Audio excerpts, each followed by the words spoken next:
बालकों की मृत्यु हमारे देश में एक बड़ी समस्या है। 0 से 5 साल की आयु वर्ग में जो बच्चों की मौतें होती हैं उसके कई कारण हैं और उनमें से एक प्रमुख कारण जो है वो कुपोषण है। तो विज्ञान ये मानता है, साइंस ये मानता है कि कुपोषण से मात देने के लिए सबसे अच्छा जो तरीका है वो मदर का मिल्क होता है। नागपुर में मदर मिल्क बैंक है।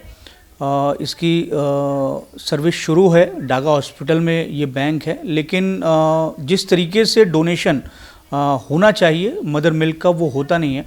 आज मैं एक ख़ास शख्सियत के साथ में हूँ जिन्होंने एक तरीके से अपने मिल्क को डोनेट करके एक तरह से मिसाल कायम की है अन्य महिलाओं के लिए कि वो किस तरीके से इस अच्छे काम में सामने आ सकते हैं और इससे कई बच्चों को फ़ायदा हो सकता है। हमारे साथ हैं IAS officer Mitali Sethi. Ma'am, आपने हमसे इस महत्वपूर्ण विषय पर बातचीत करने के लिए समय दिया, आपका बहुत बहुत धन्यवाद। पहला सवाल तो मेरा यही है कि आप खुद अभी हाल ही में आप 2 बच्चों की, जुड़वा बच्चों की माँ बनी है, आपने ये इनिशिएटिव लिया, इसके पीछे की आपकी सोच क्या थी?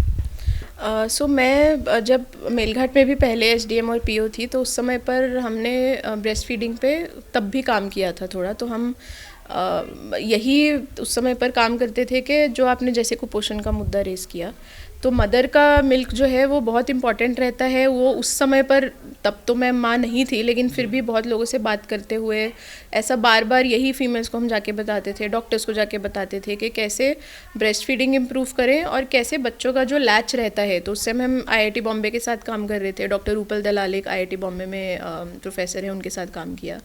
एंड उनका भी कॉन्स्टेंटली ये रहता था कि कैसे माँ का दूध बच्चे को मिलना चाहिए अच्छे से। तो बहुत काम किया, लेकिन फिर जब खुद आई वॉज प्रेग्नेंट तो 2 बच्चे थे और बहुत बार लोगों ने ये कहा कि 2 बच्चों के साथ तो आप पूरा नहीं, आपका दूध पड़ेगा या आप नहीं कर पाओगे ब्रेस्ट फीड, या फार्मूला देना ही पड़ेगा। ऑफकोर्स ऐसा था कि अच्छा नहीं पूरा पड़ेगा और फार्मूला देना पड़ेगा तो उसमें कुछ गलत बात नहीं है, बट ऐसी कोशिश थी कि ऐसा क्यों है, मतलब। तो तब जब मैंने लैक्टेशन कंसल्टेंट से या डॉक्टर से बात किया तो बहुत लोगों ने बोला कि द बॉडी अडेप्ट्स, मतलब अगर बॉडी को पता है कि 2 बच्चे हो रहे हैं तो the body will make milk 2 बच्चों के लिए ही। तो वो बहुत रिसर्च किया उस समय पर और बहुत पढ़ा इस चीज़ के बारे में कि कैसे दोनों बच्चों का एक्सक्लूसिव ब्रेस्ट फीडिंग कैसे कर सकती हूँ। तो तब ये कॉन्सेप्ट समझ में आया कि अगर बॉडी से मिल्क रिमूवल अच्छे से हो, बच्चा भी लैच अच्छे से कर रहा है या आप थोड़ा पंप करें, तो बॉडी को ये सिग्नल जाता है कि मुझे और दूध बनाना है। बहुत सिंपल सा कॉन्सेप्ट था। तो कभी कभी क्या होता है कि हम बच्चा दूध नहीं पी रहे हैं तो हम ये कहते हैं कि इसका पेट नहीं भर रहा है और इसके लिए इनको फार्मूला देना चाहिए। लेकिन साइंस ये कहती है कि अगर बच्चा लैच नहीं कर रहा बराबर से तो वो रीज़न है उसका दूध नहीं मिलने का। तो ऑफकोर्स पहली चीज़ हमेशा ये होनी चाहिए कि बच्चे का लैच कैसे करें और बच्चे को अपनी माँ का दूध कैसे हम दें। क्योंकि अगर आप खुद का बच्चा और खुद की माँ देखें तो बहुत डायनेमिक रहता है। बच्चे को जैसा दूध चाहिए वैसा माँ की बॉडी वैसा ही दूध बनाती है। तो मेरा, क्योंकि मैं एक्सक्लूसिव ब्रेस्ट फीडिंग कर पा रही थी दोनों बच्चों के लिए, तो वो थोड़ा पंप में कर रही थी और वो मैंने स्टोर करना शुरू किया। क्योंकि जॉब में जाना रहता है या कभी सोना रहता था तो मेरे पेरेंट्स या हस्बैंड दूध देते थे। तो वो बच्चों के 100 दिन हो रहे थे और हमने सोचा कि कैसे उस चीज़ को कैसे हम ऑनर करें अपने बच्चों का आना इस दुनिया में। तो हॉस्पिटल में शुरू में मेरे बच्चे जब थे तो उनको 2 दिन हमने फार्मूला दिया था, उनको जॉन्डिस हुआ था ये। तो उस समय पर ऐसा मुझे लगा कि क्यों डोनर मिल्क अवेलेबल नहीं है या क्यों फार्मूला देना पड़ रहा है, तो ऐसा लगा। और फिर डॉक्टर सीमा पारवेकर हैं, डागा हॉस्पिटल में डीन है, उनसे बात किया तो शी वॉज़ वेरी वेलकमिंग। उन्होंने बुलाया, पूरा मिल्क बैंक दिखाया, जो बहुत ही अच्छा मिल्क बैंक है नागपुर में, एकदम इम्पेकेबल लेवल ऑफ हाइजीन वो लोग मेंटेन करते हैं। तो वो देख के देन आई ऑल्सो थॉट के कुछ अच्छा देंगे और वो बहुत अच्छे से वहाँ पे यूज़ होगा, इस चीज़ की मुझे गारंटी थी। तो उनका 100 डेज़ हुए और वो ऑनर करने के लिए दिया। और अब ऑफकोर्स ऐसा हो गया है कि अब मैं यही सोच रही हूँ कि और कैसे डोनेट करूँ। तो अभी ये महीने में और डोनेट करने का सोच रही हूँ, अगले महीने में और सोच रही हूँ। तो ऐसा उम्मीद है कि और आगे भी डोनेट कर पाऊँगी। और ये जो मदर मिल्क बैंक है, इसकी एक खासियत ये है कि सालों तक जो मदर का मिल्क है उसको प्रिजर्व करके रखा जा सकता है। हमारे देश में या हमारे समाज में बहुत सारी भ्रांतियां भी हैं, बहुत सारी धारणाएं भी हैं। जैसा आपने कहा कि आपके साथ में भी ऐसा हुआ कि आपके बच्चों के लिए दूध आपका काफ़ी होगा कि नहीं होगा, लेकिन बहुत बारी ये होता है कि मदर का मिल्क जो है वो प्राकृतिक तौर से वेस्ट भी होता है। तो उस वेस्ट होने वाला जो मिल्क है उसको अगर प्रिजर्व किया जाए तो वो बच्चों को भी काम में आ सकता है। तो ऐसी बहुत सारी माएँ होंगी और बहुत सारे ऐसे बच्चे होंगे जिन्हें मदर के मिल्क की ज़रूरत होगी, उनके लिए आपका क्या संदेश है और ये जो मिथ हैं इनको लेकर आप क्या कहेंगे?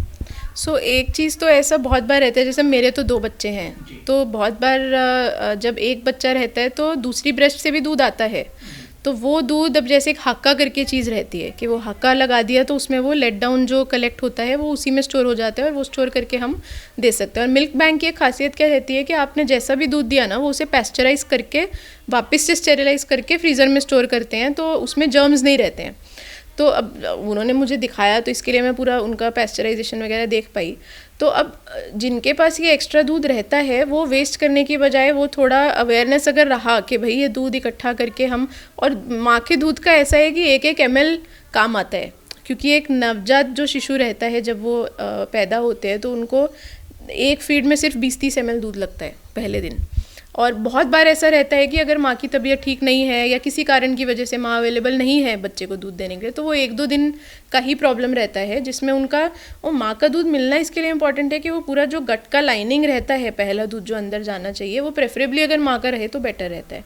तो उन सिचुएशंस में अगर फॉर्मूला देने की बजाय हमारे पास डोनर मिल्क अवेलेबल रहा या किसी कारणवश माँ अवेलेबल नहीं है, डेथ हो गई, सीरियस है या नहीं है, पेन में है, तो उस समय पर डोनर मिल्क रहे तो इतना दिक्कत नहीं आता। ऑफ कोर्स पहला इनिशिएटिव शुड ऑलवेज बी कि अगर माँ अवेलेबल है तो उनका मिल्क सप्लाई ट्रिगर करने के लिए बच्चे को ब्रेस्ट पे लगाना बहुत इंपॉर्टेंट है।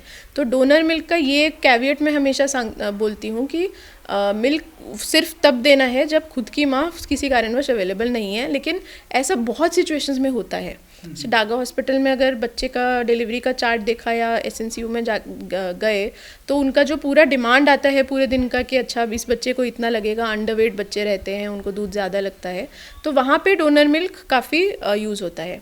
वो डागा हॉस्पिटल में जो मदर्स डिलीवर करती हैं उनको काउंसिल करके वो वहाँ पे एक पंप है और वहाँ से लेते हैं, लेकिन उनको भी मेरा यही सजेशन था, एंड आई थिंक हम धीरे धीरे अवेयरनेस बढ़ेगा तो ये होना चाहिए कि बाहर की माएँ जो हॉस्पिटल में नहीं हैं वो भी कैसे जाके अपना मिल्क डोनेट कर सकती हैं। तो वो आई थिंक ज़्यादा अवेयरनेस होगा और लोगों को समझ में आएगा कि कैसे हम दान कर सकते हैं, तो वो धीरे धीरे उनका भी बढ़ने लग जाएगा और वो भी ज़्यादा यूज़ कर पाएंगे डोनर मिल्क। आप डॉक्टर बहुत अच्छे से आप समझा रही हैं, लेकिन एक बात ये भी होती है कि हमारे अभी भी ये है कि मदर का मिल्क माँ का दूध होता है, उसमें कोई और चीज़ को हम देख ही नहीं सकते। जो गुणवत्ताएं माँ के दूध में होगी वो किसी भी माँ के दूध में होगी, लेकिन ये होता है कि हर बच्चे को उसकी ही माँ का दूध हो तो मिले तो ज़्यादा अच्छा है। ये जो धारणा है इसको आप किस तरीके से देखते हो और इस पे आपने किस तरीके की रिसर्च की है और हमारे दर्शकों को आप क्या समझाएंगे? जी, मैं एक्चुअली डॉक्टर हूँ मैं ऑर्थोडोंटिस्ट हूँ, मेरे हस्बैंड भी डॉक्टर हैं। तो थोड़ा सा ऐसा मेडिकल बैकग्राउंड होने की वजह से मुझे ऐसे लगता है कि थोड़ा सा ये था कि पढ़ के और रिसर्च करके चीज़ें करें।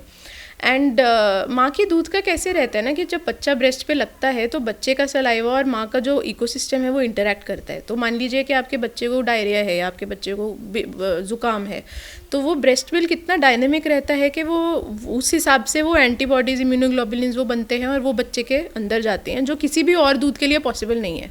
जो माँ और बच्चे का जो इंटरेक्शन है वो ब्रेस्ट फीडिंग से ही होता है। नाउ ऑफ कोर्स बहुत बार ऐसा होता है, ब्रेस्ट मिल्क का जो सप्लाई और डिमांड का इशू है वो सबसे पहले माँ के स्ट्रेस पे ये है। तो फैमिली का सपोर्ट रहना बहुत ज़्यादा इंपॉर्टेंट होता है, क्योंकि माँ को अगर स्ट्रेस हुआ तो वो ऑक्सीटोसिन रिलीज़ होना, हार्मोन रिलीज़ होना और दूध आने, सप्लाई ऑटोमेटिकली कम हो जाता है, जो मैंने अपने साथ भी देखा है। देयर वर डेज जब मैं बहुत स्ट्रेस में थी तो उस दिन मेरा सप्लाई और जिस दिन मैं बहुत खुश रहती हूँ मेरा सप्लाई डिफ़र करता है। तो मेरा एक्चुअली जब मैं मैसेज देती हूँ तो मैं माँ को नहीं देती, मैं एक्चुअली माँ की फैमिली को देती हूँ, बिकॉज माँ ऑलरेडी बहुत कुछ कर रही है। तो the family has to be there and ensure कि बाकी का जो काम है ब्रेस्ट फीडिंग के अलावा, माँ का न्यूट्रिशन, बच्चे का डायपर चेंज करना, बच्चे का बाकी सब देखना, बच्चे को चुप करवाना, सुलाना, ये काम या तो फादर या उनकी जो फैमिली उनके आसपास हैं, और माँ को खुश रखना, ये बहुत ज़्यादा इंपॉर्टेंट है। दूसरी चीज़ ये बहुत इंपॉर्टेंट है कि कभी कभी ऐसा होता है कि हम बच्चे को हाथ में लेके ऐसे बोलते हैं कि अच्छा तुझा पोट भरला नहीं है, तुला माँचा दूध पूरा पड़त नहीं है। ये चीज़ें जब माँ सुनती है, मतलब मैंने जब सुनी तो मुझे बहुत ख़राब लगता है, ऐसा लगता है कि अच्छा मैं अपने बच्चे के लिए पूरी नहीं हूँ। तो कभी ना कभी ये अंडरस्टैंडिंग बहुत इंपॉर्टेंट है कि जितना आप बच्चे को ज़्यादा लैच करवाएंगे, जितना आप बच्चे को ज़्यादा दूध पिलाएंगे, उतना ही दूध ज़्यादा बनेगा। ऐसा नहीं है कि मैंने दूध निकाल दिया तो मेरी बॉडी का दूध कम हो जाएगा, वो लिमिटिंग रिसोर्स नहीं है, वो आप उसको अनलिमिटेड रिसोर्स की तरह उसको देखना चाहिए। और तीसरी बात जो है, IIT बॉम्बे के हेल्थ स्पोकन ट्यूटोरियल करके गूगल पे अगर आप देखेंगे तो बहुत रिच सोर्स है। IIT ने बहुत ब्रेस्ट फीडिंग पे सुंदर अपने ये बनाए हुई हैं वीडियोस। तो किसी को भी अगर कभी भी लगे कि हमें सही चीज़ क्या है, उसका इन्फॉर्मेशन या नॉलेज देखना है, तो आप हेल्थ स्पोकन ट्यूटोरियल्स पे जाके बहुत सारी वीडियोज़ हैं पोजिशंस के बारे में, मिल्क सप्लाई के बारे में, कैंगरू केयर के बारे में, ये हम देख सकते हैं और वहाँ से काफ़ी इन्फॉर्मेशन मिल जाता है। एक ये जो धारणा है कि जो बच्चा है वो जिस माँ के गर्भ से जन्म ले रहा है सिर्फ उसी ही शरीर का दूध उसे ज़रूरी है। आपका जो दूध है, आपका जो मिल्क है, वो किसी भी बच्चे के लिए उतना ही गुणवत्तापूर्ण रहेगा जितना आपके बच्चे के लिए है। तो ये जो धारणा है उसको आप किस तरीके से समझाएंगे? नहीं, ये सही भी है और गलत भी एक तरीके से, बिकॉज अपनी माँ का दूध सबसे अच्छा रहता है तो सही है, लेकिन what is the next best option जब आपके पास बेस्ट ऑप्शन नहीं है, ये मेरा सवाल रहता है। अब जैसे मैंने जब डिलीवर किया और दूसरे दिन दूध नहीं आया था या बहुत तकलीफ हो रहा था, I was in a lot of pain, मुझसे बैठा भी नहीं जा रहा था कि मैं कैसे फीड करूँ, तो अब सेकेंड बेस्ट ऑप्शन फार्मूला नहीं है ना, second best option donor milk है। तो अगर किसी भी रीज़न की वजह से आपका माँ का मिल्क अवेलेबल नहीं हो पा रहा है या माँ का मिल्क है लेकिन बच्चा लैच नहीं कर पा रहा है, आपको उन्हें ऊपर से दूध देना है, तो उसी माँ का दूध हैंड एक्सप्रेस करके दे सकते हैं, उसी माँ का दूध इलेक्ट्रिक पंप से निकाल के दे सकते हैं। अब कुछ केसेस में अगर माँ अवेलेबल नहीं है तो फिर किसी और, जैसे मैंने बोला कि वो मिल्क बैंक में पैस्चराइज होके वो दूध रहता है, तो उसमें एंटीबॉडीज़ और एंजाइम्स वगैरह तो हैं ही जो शायद फार्मूला में नहीं होंगे, तो इसके लिए वो बेस्ट ऑप्शन नहीं है, लेकिन नेक्स्ट बेस्ट ऑप्शन डेफिनेटली है। इट इज़ बेटर देन जो हम ऑलरेडी कर रहे हैं, तो वो उसका काम है, वो डोनर मिल्क का काम है इन दोनों ऑप्शंस के बीच में रहना और वहाँ पे यूज़ होना जहाँ पे उसका एक्चुअल इंडिकेशन और रिक्वायरमेंट है। आपने बताया कि आपने मेलघाट में भी काम किया। मेलघाट में कुपोषण एक बड़ी समस्या है। कुपोषण की समस्या जो बच्चों में है वो इसी तरीके से है कि जो पूरक आहार है, जो पूरक तत्व है, वो बच्चों को नहीं मिल पाता है और शुरुआती दिनों में तो साल 1.5 साल तक माँ के दूध से ही मिलता है। जब माँ के ही शरीर में अगर उतनी शक्ति नहीं है तो उसका दूध भी शक्तिशाली नहीं होगा और दूध भी नहीं निकलेगा।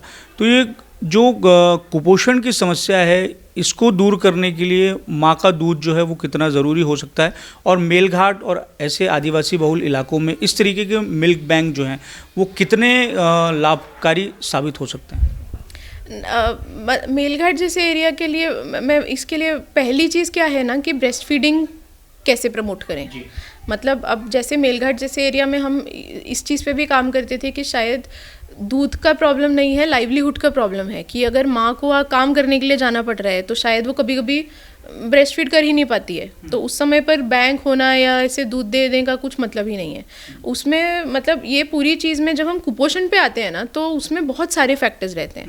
मतलब कुपोषण में फिर आपको ये भी देखना पड़ेगा कि बहुत बार बच्चे ठीक से लैच नहीं करते। अब हम जब वहाँ पे काम करते थे तो हम ये कहते थे कि बहुत बार बच्चा ब्रेस्ट पे है, 40 मिनट ब्रेस्ट पे है, 1 घंटा ब्रेस्ट पे है, लेकिन दूध नहीं ले रहा। अब उसके 2 नुकसान है, बच्चे को तो दूध नहीं मिल रहा वो एक बात है, लेकिन बॉडी से मिल्क रिमूव नहीं हो रहा है तो बॉडी का सप्लाई नीचे चला जाता है।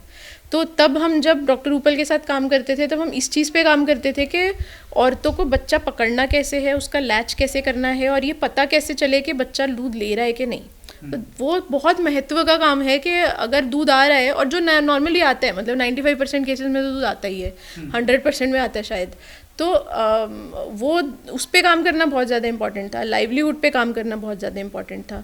6 महीने पे जब कॉम्प्लीमेंट्री फीडिंग शुरू होती है उस पे काम करना बहुत इंपॉर्टेंट था। तो मिल्क बैंक का कैसा है कि मिल्क बैंक बहुत स्पेसिफिक सिचुएशंस में, ऑफ कोर्स वो स्पेसिफिक सिचुएशंस जो हैं वो बहुत इंपॉर्टेंट होती हैं। मतलब मान लीजिए 5 भी बच्चे हैं जिनको डोनर मिल्क लग गया, जिनकी मदर नहीं है, तो उनके लिए वो ऑफ कोर्स अमृत जैसा है कि उस पे वो तो वैसे भी अमृत कि वो 5 बच्चे सर्वाइव करेंगे वो दूध पे, तो बहुत इंपॉर्टेंट है। बट ऑफ कोर्स मैं इतना ज़रूर कहूँगी कि मे बी मिल्क बैंक को, क्योंकि कैपिटल कॉस्ट बहुत ज़्यादा रहता है तो हम इतना डिसेंट्रलाइज नहीं कर पाएंगे, लेकिन सेंट्रलाइज जगह पे अच्छे से उसका, क्योंकि अभी तो आप देखो ये मिल्क बैंक शायद नागपुर में भी जितनी रिक्वायरमेंट है उसको फुलफिल नहीं कर पाएगा, क्योंकि वो तो अभी इंस्टीट्यूशनल यूज़ हो रहा है उसका, वहीं से दूध आता है, वहीं पे दूध लग जाता है और वो ख़त्म हो जाता है। तो बाकी इंस्टीट्यूशंस को देने के लिए गाइडलाइंस क्या है, उसका मिसयूज़ ना हो, वो बहुत इंपॉर्टेंट है। लेने के लिए उसको आसान कैसे करें कि लोगों को अगर मिल्क देना है तो क्या एक फॉर्म हम बना सकते हैं कि जिसको देना है वो एक फॉर्म बना के हमें पता चल जाए और फिर हम ही कांटेक्ट करके वो दूध ले आएँ। तो ये एक तरीका है उनका मिल्क का इनपुट बढ़ाने का। फिर आउटपुट के लिए गाइडलाइंस आए तो हम कैसे उसको ये कर पाएँ। अब धीरे धीरे आ रहे हैं। अमरावती में बहुत अच्छा एक मिल्क बैंक है जहाँ मैं पहले पोस्टेड थी, नागपुर में अब बना है ये, और जगह बहुत सारे मिल्क बैंक्स बन रहे हैं। तो धीरे धीरे आई एम होपिंग कि ये और बढ़ेगा लोगों तक। अच्छा, जो महिलाएं और युवतियां आपको सुन रही हों जो भविष्य में माँ बने शायद, तो उनके लिए आपका क्या संदेश रहेगा कि मिल्क का डोनेशन कितना ज़रूरी है, और क्या मदर मिल्क का डोनेशन करने के बाद जो महिला है या जो माँ है उसको किसी तरीके से शारीरिक दिक्कतें होती हैं? आपने अनुभव लिया किसी तरीके की शारीरिक दिक्कतें? नहीं, मतलब सजेशन अगर इनफैक्ट मेरे साथ एक लड़की यंग लड़की जो डिपार्टमेंट की है वो गई थी जब मैंने डोनेशन किया, और उसने मुझे वापस आते हुए यही बोला कि ये देख के मुझे समझ में आया कि ऐसा होता है, तो अब मैं जब माँ बनूंगी तो मैं भी करूँगी। एंड मुझे ऐसा लगता है कि कई बार इट इज़ इनकम्प्लीट इन्फॉर्मेशन, मतलब जैसे हमें पता ही नहीं है कि हमें पता है ब्लड बैंक एग्जिस्ट करता है लेकिन मिल्क बैंक एग्जिस्ट करता है ये चीज़ ही हमें पता नहीं है। तो जैसे जैसे लोगों को ज़्यादा पता चलेगा कि अच्छा ये एग्जिस्ट करता है और ये तो दूध वेस्ट ही जा रहा था एनीवे, तो शायद मैं निकाल के थोड़ा रखूँगी तो ये दूध का क्या करना है, ये दूध आगे मिल्क बैंक में दे सकते हैं। तो आई थिंक लोग खुद ही आएंगे अगर हमने थोड़ा सा अवेयरनेस क्रिएट किया, प्रोसीजर आसान कर दिया, और जैसे धीरे धीरे लोगों ने बताना शुरू किया कि अच्छा ठीक है ये आप कर सकते हैं। जहाँ तक शारीरिक इसका सवाल है, मुझे तो इनफैक्ट ऐसा लगता है कि जब से मैं ब्रेस्ट फीडिंग कर रही हूँ मैं बीमार पड़ना कम हो गई हूँ। जितना मैं ब्रेस्ट फीडिंग करती हूँ उतना मुझे और हेल्दी लगता है। Of course that being said I would definitely से कि मुझे ऐसा लगता है कि मेरा सपोर्ट इकोसिस्टम बहुत स्ट्रॉन्ग है। मेरे पेरेंट्स हैं जो बहुत अच्छे से मेरा ध्यान रखते हैं, मेरे हस्बैंड हैं जो इक्वल वर्कलोड शेयर करते हैं, तो वो अगर फीडिंग नहीं कर पाते तो वो बाकी सब कुछ करते हैं। तो उसकी वजह से आई फील कि मेरा मेंटल हेल्थ उतना अच्छा है कि मुझे सप्लाई का कभी इशू नहीं आया, या दैट वो प्रिविलेजेस हमेशा रहते हैं, और वो प्रिविलेजेस के बिना कोई मदर कर भी नहीं सकती इतना। तो डेफिनेटली जैसे मैंने पहले कहा कि फैमिली सपोर्ट बहुत ज़्यादा इंपॉर्टेंट है, और ये संदेश सिर्फ बच्चियों और लड़कियों के लिए नहीं है, उनकी पूरी फैमिली के लिए भी है, स्पेशली मेन। मतलब आदमियों को कभी कभी ऐसा लगता है कि शायद ब्रेस्ट फीडिंग के बारे में हम बात क्यों करें। अब जैसे आप बैठ के मुझसे ये सब सवाल कर रहे हैं, आपको पता है ये सब चीज़ें। जनरली बहुत बार परिवार में ऐसा होता है कि फादर्स और हस्बैंड्स इस चीज़ के बारे में अपनी बेटी से या अपनी वाइफ से बात नहीं करते, तो ये टूटना बहुत इंपॉर्टेंट है। मैंने अपने फादर के साथ बैठ के बहुत बार ब्रेस्ट फीडिंग के बारे में बात की है, पंपिंग के बारे में बात की है, एनगॉर्जमेंट के बारे में बात की है, तो ये होना बहुत ज़्यादा इंपॉर्टेंट है। और बहुत किस्म की जनजागृति आवश्यक है। माँ बच्चे को दूध किस तरीके से पिलाए, किस तरह, वो भी बहुत ज़रूरी होता है, और उसी से बच्चे के शरीर में सही तरीके से दूध जाएगा। एक सवाल आपसे ऐसा है कि आप अपने एक्सपीरियंस से बताइए कि आप तो IAS ऑफिसर हैं, तो आपके पास में एक अलग तरीके का सपोर्ट सिस्टम है, लेकिन सामान्य जो महिला है जिसको अपना मिल्क डोनेट करना है वो किस तरीके से डोनेट कर सकती है? ऐसा मतलब मैं IAS ऑफिसर हूँ, लेकिन जो प्यार फैमिली को प्यार करने के लिए किसी के ऑफिसर होने की ज़रूरत नहीं पड़ती है। मतलब मुझे नहीं लगता मेरे पेरेंट्स, अगर मैं IAS ऑफिसर नहीं होती तो मेरे पास ये सपोर्ट सिस्टम नहीं होता। आई थिंक मेरे पास तब भी फैमिली का सपोर्ट सिस्टम उतना ही होता जितना अभी भी है। बट अगर किसी को मिल्क डोनेट करना है तो जैसे अब मेरे लिए ऐसा था कि मैंने तो डायरेक्टली डीन से बात कर लिया, तो अब मैं कभी कभी मैम को यही बोलती हूँ, डीन मैम को भी, कि अब ये मिल्क डोनेट करने के बाद हमने न्यूज़ में देना शुरू किया, और अब बहुत सारे लोग मुझे आके पूछ रहे हैं कि अच्छा हमें पता चला कि ऐसा होता है। अब तो आप ब्रांड एम्बेसडर के जैसे हो गए इससे। I am very happy. मैं यही बोलती हूँ कि कभी कभी मेरा मन करता है कि किसी को अगर कुछ डाउट पूछना है, किसी को कुछ पूछना है कि कैसे करना है, तो I will be very happy. मैं उनको भी यही बोलती हूँ कि आप कभी वर्कशॉप ऑर्गेनाइज़ कीजिए, मैं बताऊँगी कि अच्छा कैसी चीज़ें करनी है। तो इसका सॉल्यूशन यही है कि हम कॉन्स्टेंटली इस चीज़ के बारे में बात करें, वर्कशॉप ऑर्गेनाइज करें, और एक सिंपल सी चीज़ के हॉस्पिटल की तरफ से ये एक मैसेज जाना चाहिए कि अगर आपको मिल्क डोनेट करना है तो आप ये नंबर पे कांटेक्ट करें या ये गूगल फॉर्म भरें, सो दैट हमें आपका कांटेक्ट मिल जाए, और फिर हम आपको कांटेक्ट करके वो मिल्क घर से ले जाएं या आप इस जगह पे आके ड्रॉप कर दें। तो ये होना बहुत इंपॉर्टेंट है। मतलब ये जैसे मैंने बोला ना, अवेयरनेस एक भाग है, लेकिन स्ट्रीमलाइनिंग ऑफ प्रोसीजर दूसरा भाग है। क्योंकि अगर किसी को वो चीज़ करनी बहुत मुश्किल लगेगी ना, तो वो नहीं करेंगे ना, मतलब क्यों करेंगे, कि ऑलरेडी वो अपने बच्चे को देख रही हैं, पूरा काम कर रही हैं, वो छोड़ के अब बहुत बड़ा कुछ ये करना पड़े तो मुश्किल है। तो उसमें हमारा उनको हेल्प देना और ये करना बहुत ज़्यादा इम्पोर्टेंट है। एक आखिरी सवाल है आपसे, आप अपने एक्सपीरियंस से बता दीजिए कि माँ के शरीर से दूध निकलने के बाद में उसको किस तरीके से प्रिजर्व किया जाए जब तक वो मिल्क बैंक तक पहुँचे कि उसकी जो गुणवत्ता है वो बरकरार रहे। बहुत इंपॉर्टेंट सवाल पूछा है आपने। दूध निकाल के रूम टेम्परेचर पे वो 4 से 6 घंटे तक रहता है। जो मान लो कि मैंने अभी निकाला और मुझे अभी यूज़ करना है, कि मैंने निकाला और मैं सोने जा रही हूँ, तो कोई और वो दूध 6 घंटे में बच्चे को दे सकता है। अगर आपको 6 घंटे में वो दूध यूज़ नहीं करना है तो आप उसको फ्रिज में रखेंगे, या तो बॉटल में, या मिल्क पैकेट्स आते हैं उसमें डाल के आप फ्रिज में उसे 3 से 5 दिन रख सकते हैं। और वो रेंज इसके लिए है कि अगर आपने बिल्कुल स्टेराइल कंडीशन में उसको निकाला है तो आप 5 दिन तक यूज़ कर सकते हैं, लेकिन आपको लग रहा है कि किसी का हाथ लग गया, किसी का ये कुछ छोटा मोटा हुआ है, तो 3 दिन में उसे आप यूज़ कर लीजिए। जैसे मैं क्या करती हूँ कि मैं पंप करके फ्रिज में दूध रखती हूँ, और अगर मैं 3 घंटा सोई और बीच में एक फीडिंग आ रही है तो मैं अपनी फैमिली को बोलती हूँ कि अब जैसे मैं आज ही इंटरव्यू कर रही हूँ, तो मैं पिछले 5 घंटे से ऑफिस में हूँ, तो बीच में एक फीडिंग आया तो मेरे पेरेंट्स ने दूध निकाल के उसे गर्म करके बच्चों को दे दिया एक फीड। और फ्रीज़र में अगर आप रख रहे हैं, मान लो आपका ज़्यादा दूध हो गया है और अब आप फ्रिज में 3 दिन में वो ख़राब हो जाएगा, तो फिर आप उसे फ्रीज़र में रख सकते हैं। वो 3 से 6 महीने तक सेम पैकेट में आप डाल के रख लीजिए और वो फ्रीज़र में रहता है। दूध का लेबलिंग बहुत इंपॉर्टेंट रहता है कि वो कौन सी डेट में, कौन से समय पर और कितना निकला है। तो वो लेबलिंग हम पूरा घर पे, हमने कॉर्नर बना के रखा है जहाँ पे जो भी चीज़ दूध को स्टोर करने के लिए या लेबल करने के लिए रखती है वो एक कॉर्नर पे है, पेन पड़ा है, पैकेट पड़ा है, तो वहाँ पे कोई भी जिसने भी दूध देखा वो लेबल करके उसको फ्रीज़र में या फ्रिज में रख देते हैं। तो माँ का जो दूध है वो घर में भी 6 महीने तक स्टोर होके अच्छे से रह सकता है, पूरी गुणवत्ता के साथ में रह सकता है। ये बड़ा महत्वपूर्ण जानकारी है, क्योंकि सामान्यतः ये होता है कि ये भी धारणा होती है कि एक बार जो शरीर से निकला हुआ दूध है वो बाहर के टेम्परेचर से मिल गया तो वो ख़राब हो गया। नहीं, दूध का जो न्यूट्रिएंट आपने अभी निकाला है उसको टेम्परेचर लॉक करना इंपॉर्टेंट है। तो अगर मैंने उसे फ्रीज़ कर दिया तो उसका जो न्यूट्रिएंट है वो लॉक हो गया, तो वो 3 से 6 महीने बोलते हैं, 3 महीना इज़ आइडियल। लेकिन अब जैसे मेरा अभी आप फ्रिज में, फ्रीज़र में देखेंगे तो नवंबर का दूध पड़ा हुआ है। अच्छा। तो नवंबर का दूध अब मैं फरवरी तक, मार्च तक यूज़ कर सकती हूँ, तो अब मेरा नवंबर का ख़त्म होने वाला है। तो जब मैं बाहर कहीं जाती हूँ या मुझे कभी कॉन्फ्रेंस के, ये मैं इसके लिए बताना भी बहुत इंपॉर्टेंट है फॉर वर्किंग वीमेन, क्योंकि कई बार मदर्स को ऐसे लगता है कि अब नौकरी शुरू हो गई तो फॉर्मूला दे देते हैं। तो ये मिथ भी ब्रेक करना बहुत इंपॉर्टेंट है कि ऐसा नहीं है कि आपने काम पे जाना शुरू कर दिया तो आप, अब जैसे अगर मैं 6 घंटे का नौकरी कर रही हूँ तो बीच की 2 फीड्स मैं इसके लिए दूध इतना स्टोर करके रख रही हूँ कि 6 महीने के बाद जब मुझे नौकरी पे जाना है तो दिन का 1 फीड शायद एक्सप्रेस ब्रेस्ट मिल्क यूज़ कर ले रादर देन फॉर्मूला। तो घर पे डेफिनेटली यूज़ होता है, वो न्यूट्रिएंट लॉक होता है, और जब वो डीफ्रीज करते हैं तो वो वापस, ऑफ कोर्स ऐसा ज़रूर मैं कहूँगी कि it is not equal to fresh milk, but उसमें और फ्रेश मिल्क में आइडेंटिकल बेनिफिट्स हैं, सिमिलर बेनिफिट्स हैं, सेम नहीं, उतना ज़रूर मैं कहूँगी, but it is definitely better than giving formula.